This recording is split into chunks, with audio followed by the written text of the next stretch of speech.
ধিং চহৰত অঘোষিত লকডাউন ধিং চহৰত বিৰাজ কৰিছে মৰিখালীৰ নিস্তব্ধতা বন্ধ দোকান পোহাৰ গৃহবন্দী ধিংবাসী আজি বুধবাৰ সচৰাচৰ এই দিনটোতেই গ্ৰাহক ব্যৱসায়ীৰে গিজগিজাই ধিঙৰ বুধবৰীয়া বজাৰ কিন্তু আজি বজাৰখনত নাই কোনো কোলাহল বিৰাজ কৰিছে এক নিমাওমাও পৰিৱেশ লকডাউনৰ পাছত আজি প্ৰথমবাৰলৈ বন্ধ থাকিল ধিঙৰ সাপ্তাহিক বজাৰ কাৰণ হৈছে এটা ঢেকিয়াপতীয়া বাঘ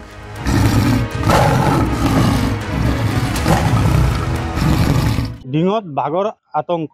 বাঘৰ আতংকত দেখা পোৱা গৈছে যে ডিঙত এক প্ৰকাৰৰ যেন লকডাউনৰ সৈতে পৰিৱেশ বিৰাজ কৰিছে ডিঙত দেখা পোৱা গৈছে যে ডিঙৰ যি সাপ্তাহিক বজাৰ আছে সাপ্তাহিক বজাৰখন দেখা পোৱা গৈছে যে সম্পূৰ্ণৰূপে প্ৰশাসনে বন্ধ কৰি দিছে ধিঙত বিচৰণ কৰি ফুৰিছে এটা ঢেকিয়াপতীয়া বাঘে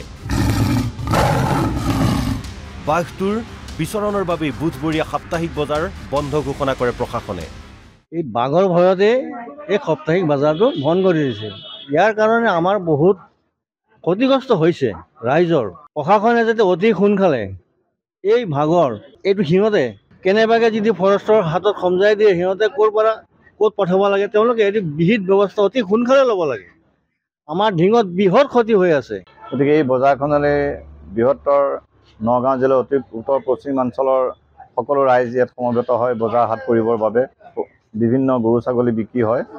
গতিকে সকলোবিলাক আজি বন্ধ থকা পৰিলক্ষিত হৈছে গতিকে ইয়াৰ এটাই কাৰণ যাতে আমাৰ মানুহখিনি জনসাধাৰণখিনি সুৰক্ষিত হয় ইতিমধ্যে বাঘটোৰ আতংকৰ বাবে নিশা মাইকিং যোগে সতৰ্কবাণী জাৰি কৰে প্ৰশাসনে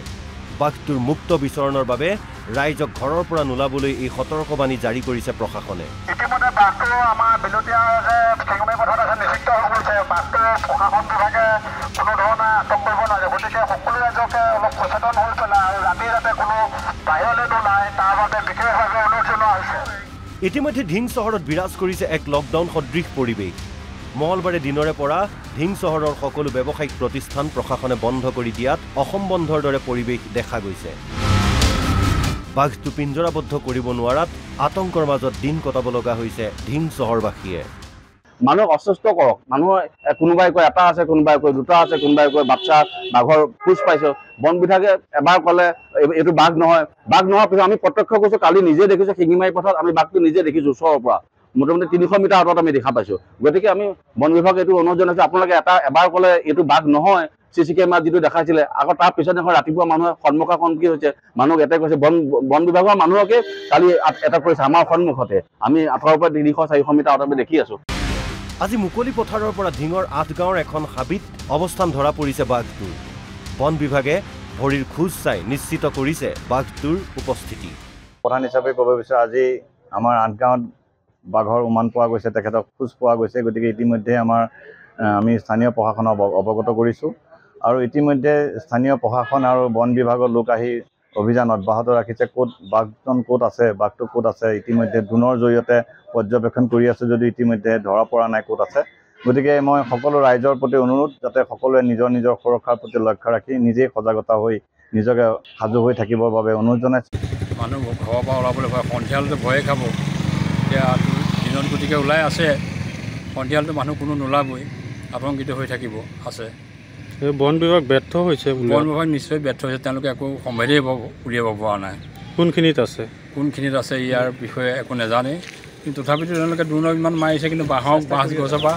ড্ৰোন ইমান চলাব পৰা নাই কিন্তু বৰ্তমানলৈকে কোন অংশত বাঘটো আছে বন বিভাগে থিৰাং কৰিব পৰা নাই ড্ৰোনৰ সহায়ত বাঘটোৰ উপস্থিতি নিৰীক্ষণ কৰি আছে বন বিভাগে আপোনালোকে কেইটা বাঘ আছে বুলি এটাই আছে আমি শিওৰ এটাই আছে এইটো বিভিন্ন অঞ্চলত ঘূৰি ফুৰিছে হয় দেখা পোৱা গৈছিল যে যোৱাকালিও আপোনালোকে এটা চেষ্টা অব্যাহত ৰাখিছিলে কিন্তু আপোনালোকে বিফল হৈছিলে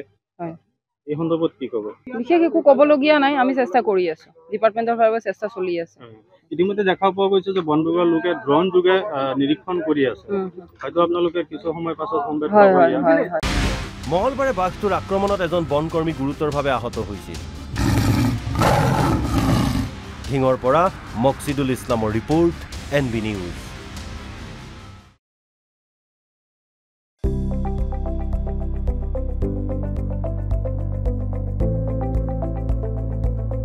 NB নিউজ, সহজ সৰল ভাষাত নৱভাৰতৰ কথা।